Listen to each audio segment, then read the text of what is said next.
Nous allons voir dans cette vidéo formation comment naviguer dans l'interface, donc dans le logiciel Word 2010. Donc tout d'abord, comme vous avez dû vous en rendre compte, il s'agit quasiment donc de la même interface que celle proposée par Word 2007.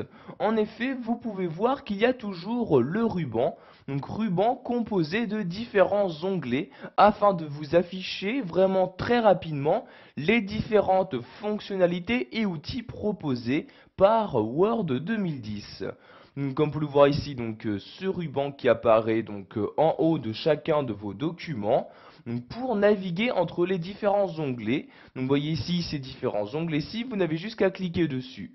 Si par exemple vous souhaitez insérer un élément dans votre document, la manipulation se trouvera forcément dans le menu insertion, donc dans l'onglet insertion. Je clique ici sur insertion pour m'afficher tous les outils correspondant à cet onglet et je vais par exemple pouvoir insérer un tableau, des images, des graphiques, des liens hypertextes, etc. Si vous souhaitez modifier la mise en page de votre document, vous allez vous rendre dans l'onglet mise en page, vous cliquez sur l'onglet correspondant et vous avez donc ici tous les outils correspondants qui apparaissent juste en dessous. Vous voyez, il est vraiment très simple de naviguer dans l'interface de Word 2010.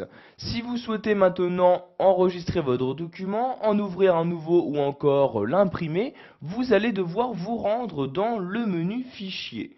Donc ce menu fichier, il n'y a plus la boule Office comme il y était dans Word 2007, mais maintenant il y a donc bien un menu fichier.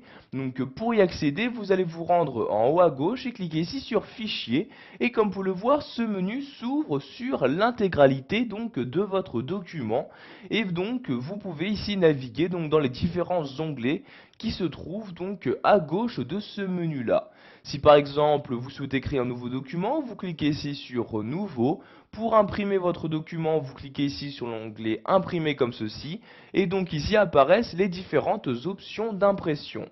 Pour quitter ce menu fichier et revenir à votre document, vous recliquez ici sur fichier et voyez donc de nouveau votre document s'affiche. Si vous souhaitez maintenant masquer ce ruban-ci afin d'afficher vraiment le maximum de votre document, vous allez cliquer ici sur ce bouton-là, vous voyez je clique et le ruban s'est automatiquement réduit. Pour le réafficher, je reclique sur le même bouton, vous voyez celui-ci, je clique et de nouveau le ruban s'affiche. Maintenant, nous allons nous intéresser à la barre d'outils accès rapide. Donc, par l'intermédiaire de cette barre d'outils, vous allez pouvoir, comme son nom l'indique, accéder rapidement aux différents outils que vous souhaitez. Donc, par défaut, cette barre d'outils d'accès rapide se trouve tout en haut à gauche de votre document. Vous voyez, il s'agit de cette barre d'outils-là. Donc, par défaut, celle-ci nous propose trois outils. Donc, l'outil enregistrer, donc pour enregistrer notre document sur mon ordinateur. Et l'outil pour annuler une modification et l'autre pour répéter une modification. Vous avez bien évidemment la possibilité de modifier les différents outils qui doivent apparaître à cet endroit-là. Pour ce faire, vous cliquez ici sur ce bouton-là. Donc vous avez dans ce menu qui apparaît tout d'abord différents outils qu'il est possible d'ajouter très simplement. Donc par exemple l'outil pour créer un nouveau document. Donc je clique ici sur nouveau et automatiquement l'icône correspondant apparaît maintenant dans la barre d'outils. Et donc si je souhaite l'utiliser pour créer un nouveau document, je n'ai juste qu'à cliquer dessus. Donc, vous voyez par exemple je souhaite créer rapidement un nouveau document, je clique ici sur ce bouton là et automatiquement un nouveau document est créé. Donc si je souhaite remodifier cette barre d'outils accès rapide, je reclique ici sur ce bouton là. Donc je peux de cette manière ajouter autant de fonctionnalités comme je peux en enlever. Donc par exemple si je souhaite enlever le bouton nouveau, je reclique ici sur nouveau et comme vous pouvez le voir, il vient automatiquement de disparaître. Donc je reclique ici sur ce bouton là pour afficher les autres personnalisations possibles. Donc si vous ne trouvez pas ici la fonctionnalité que vous souhaitez ajouter dans la barre d'outils accès rapide, vous allez cliquer ici sur autre commande comme ceci.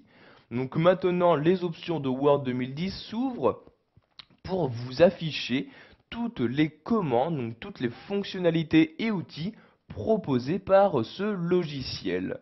Donc vous avez ici par exemple les commandes courantes qui sont affichées. Si vous souhaitez afficher toutes les commandes de Word 2010, vous cliquez sur la flèche ici et vous cliquez ici sur toutes les commandes comme ceci. Donc ici nous allons afficher les commandes courantes, je reclique donc sur la flèche et je sélectionne commande courante. Si par exemple je souhaite ajouter ici donc copier, donc l'outil copier directement dans la barre d'outils accès rapide, je le sélectionne comme ceci, je clique ici sur ajouter et comme vous pouvez le voir maintenant il apparaît dans la liste donc des différents outils de la barre d'outils accès rapide. Donc de cette manière vous ajoutez donc tous les éléments que vous souhaitez. Donc par exemple de même pour dessiner un tableau, je sélectionne dessiner un tableau, je clique ici sur ajouter et donc l'élément apparaît maintenant dans la liste. Si je souhaite à l'inverse en supprimer, donc par exemple ici le bouton rétablir, je le sélectionne et je clique ici cette fois-ci sur supprimer comme ceci. Le bouton disparaît maintenant de cette liste là. Donc une fois que vous avez choisi donc tous les outils à faire apparaître dans cette barre d'outils, vous cliquez ici sur OK pour appliquer vos changements et maintenant vous voyez en haut les modifications ont bien été apportées. Donc par exemple il n'y a plus le bouton répéter mais il y a le bouton copier et dessiner un tableau. Pour finir, nous allons voir qu'il est possible d'afficher donc cette barre d'outils accès rapide en dessous du ruban. Pour ce faire, je clique ici sur ce bouton-là et je vais cliquer tout en bas de ce menu sur afficher en dessous du ruban. Vous voyez, je clique et comme vous pouvez le voir maintenant, la barre d'outils accès rapide ne se trouve plus en haut du ruban mais bien juste en dessous. Pour la remettre à sa position d'origine, je reclique ici sur cette flèche-ci et je clique ici sur afficher au-dessus du ruban. Donc vous voyez, dès que je clique, la barre d'outils accès rapide s'affiche maintenant bien au-dessus du ruban de Word 2010. Voilà, vous avez maintenant la possibilité de naviguer dans l'interface proposée par Word 2010, que ce soit donc pour accéder aux différents outils du ruban ou pour utiliser et configurer la barre d'outils accès rapide.